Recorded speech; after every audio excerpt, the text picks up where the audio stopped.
dito sila dadaong. Sino? Ako namatay. Agusan River.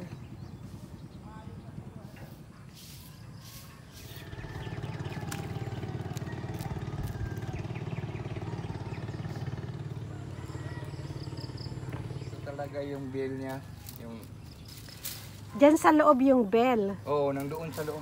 Ito yung talaga yung kuwan sa bill niya. Tapos yung, nung una pa ma'am, papasukan pa ito ng tao.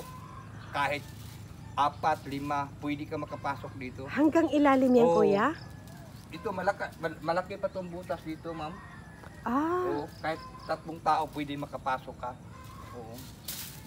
Ito, mataas pa yung kuwan niya sa bill. tapos dito sa loob niyan, kuya, talagang halo siya. Wala siyang laman.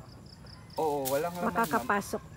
Pagpasok Paakyat. dito, yun, doon sa ilalim pa, medyo kuwan pa dito, makapasok ka doon, makakuan pa ka doon sa Makaikot ilalim, pa. makaikot ka pa. Oo, dito sa ilalim. Dahil pag dito sa amin, pag high tide dito, lampas tao kami dito, ma'am.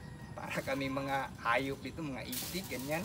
Oo, kaya pag wala nang baha, yung putik niya, ma'am, pumasok di lahat. Kaya ngayon, na hindi ano na siya. Medyo hindi na malalim. Oh. Kita na ni mo. Wala nang pumapasok ngayon. Wala dyan. na, ma'am. Wala noon. Naku, thank you, kuya. Sa ano. Itong ano, kuya, Agusan River, So, ito, napupuno talaga yan. ito, hindi ito talaga yung yung original na Agusan River dito. Yung nandoon sa doon sa yung dito papunta ka doon sa Libertad. Yun talaga yung original na river. Dito yun, maliit lang dito yung kuan dito, ma'am, yung yung tubig dito, yung parang kanal lang.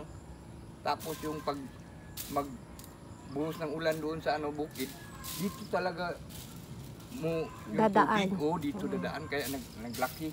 Opo. Tapos yung mga sumil na to, yun ma'am, sumil na yun. Kaya dito yun, yung mga kahoy dito na kaya Dumadaan, no? Kaya pala pinipick up ni kuya doon sa kabila, Oo. yung mga kahoy. Dito kahoy, doon sa kabila kahoy pa din ma'am. Dito. Yeah. Dahil maraming sumil dito.